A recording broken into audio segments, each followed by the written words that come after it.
मोदी सरकार के दूसरे कार्यकाल का अंतिम बजट के रूप में पेश किया गया।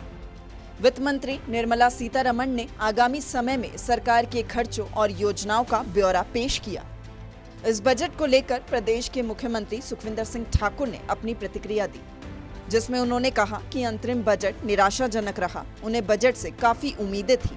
बजट में जो रेल गलियारा की बात की गई है और जो इनकम टैक्स की लिमिट को नहीं बढ़ाया गया है, तो एक तो रेल गलियारा से हिमाचल को, प्रदेश को कोई लाभ नहीं होने वाला और व्यक्तिगत इनकम टैक्स से आम आदमियों को कोई लाभ नहीं होने वाला। इंटरिम बजट है, हो सकता है कि आने वाले समय में जो फुल बजट आएगा उस समय कई और योजनाएं आएगी। हमारा मानना है कि हिमाचल के लिए हमें उम्मीद थी कि आपदा के बाद हमें कोई स्पेशल रिलीफ पैकेज मिलेगा, वो हमें ना उम्मीद साबित हुई है। निराशा हुई सर आपको इस बजट? बिल्कुल, हिमाचल के संदर्भ में तो हमें निराशा हुई है। जहां एक ओर मुख्यमंत्री ने बजट को निराशाजनक बताया, तो वहीं नेता प्रतिपक्ष जयराम ठाकुर ने बजट के साथ साथ पीएम मोदी के कार्यकाल की भी जमकर तारीफ की।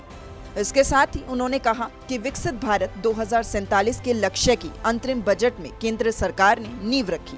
प्रधानमंत्री ने 10 सालों में राष्ट्र सर्वोपरि संकल्पना के साथ काम किया। केंद्र सरकार का वोट ऑन अकाउंट यानी कि इंटरिम बजट प्रस्तुत किया गया और वोट ऑन अकाउंट इसलिए क्योंकि अभी कुछ दिनों के बाद ही ऐसी संभावना है कि लोकसभा के चुनाव की तारीखें तय हो जाएंगी। रेगुलर बजट, पूरा budget Bharatiya Janata party NDA सरकार का उसके पश्चात होगा।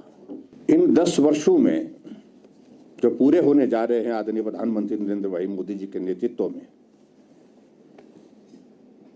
गरीबी रेखा से नीचे रहने वाले 25 करोड़ लोगों को गरीबी रेखा से बाहर निकालने का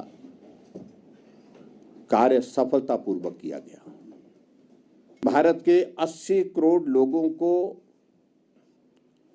मुफ्त अनाज की सुविधा प्रदान करना, यह भी एक बहुत बड़ा कार्य इस कालखंड में हुआ है। सोलर पैनल के माध्यम से बिजली की सुविधा उपलब्ध हो, इस बात को सुनिश्चित करने की दृष्टि से, जिससे आने वाले समय में 300 यूनिट बिजली जो है वो फ्री मिलेगी। 300 यूनिट बिजली जो है वो कंज्यूमर को मिलेगी। ये भी एक बहुत महत्वपूर्ण एक लक्ष्य है, जिस लक्ष्य को लेकर के प्रधानमंत्री नरेंद्र मोदी जी ने अपनी बात कही है।